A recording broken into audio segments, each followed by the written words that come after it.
The year is 2035. The middle class has disappeared.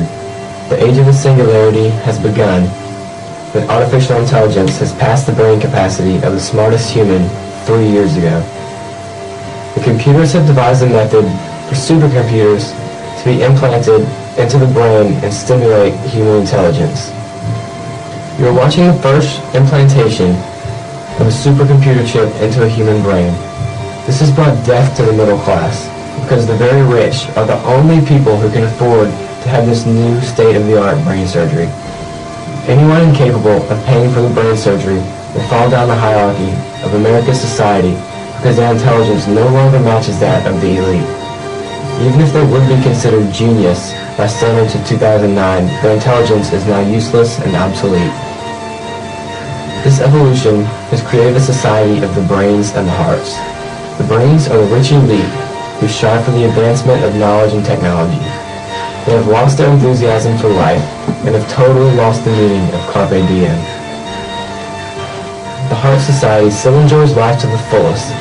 Although their brains do not have the supercomputing power of the brain society and they see the brain society living a totally separate life, a typical day for the heart society and the brain society are completely different. In the heart society, the family wakes up and functions similarly to today's family-oriented society. The children attend school, the father works a 40-hour-per-week job, and the mother stays at home. The children still spend the afternoon playing outside and doing their homework.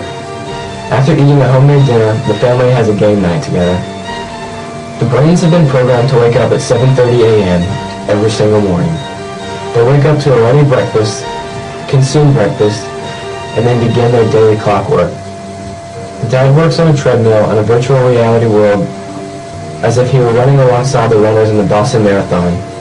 After winning the race, he walks into his office for a virtual reality meeting. Dad is the CEO of the new company called Robotic Instruments. The 14-year-old twins are already working on their PhD in nanotechnology. On a typical Saturday, the Heart Society will spend the day together at the baseball field in beautiful weather cheering on their sons. The Brain Society spends the morning downloading the latest technology to their computer brain. Later on, they go to the empty game room, put on their virtual reality masks, and then see themselves playing catch at Yankee Stadium. The computers predict that by 2040, the brains and the hearts will separate into two different continents. The brains no longer rely heavily on the natural resources of the Americas like the 21st century. Therefore, they will all move to Europe. This leaves the rest of the world to the 90% of society that consists of the hearts, the people who could not afford expensive brain surgery, and the people who still rely heavily on fossil fuels. The Brain Society has begun to rely on the Heart Society for agriculture and a food source, because their continent cannot provide food for all the people living on it.